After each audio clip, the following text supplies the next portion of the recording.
கிறிஸ்துவுக்கு பிரியமானவர்களே, இந்த காலை வேளையில் ஆண்டவர் சொல்கிறார், நீங்கள் எதையுமே பார்க்க மாட்டீர்கள். எந்த ஒரு சூழ்நிலையுமே உங்களுக்கு ஒரு அனுகூலமாகவே முடியாதது போல தோன்றும். உங்களுடைய வாசல்கள் எல்லாமே அடைப்பட்டதாக தோன்றும். அதுதான் இந்த வசனத்தில் சொல்லப்பட்டிருக்குது. நீங்கள் காட்சியும் காண மாட்டீர்கள், மழையும் மாட்டீர்கள், எதையுமே நீங்க பார்க்க மாட்டீர்கள். ஆனால் வாய்க்கால்கள் நிரப்பப்படும், தண்ணீர்கள் காணப்படும்.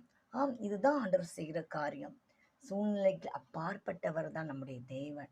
ஒரு டாக்டர்ஸ் கைவிடலாம், இல்லைன்னா நம்ம உறவினர்கள் நம்மளை கைவிடலாம்.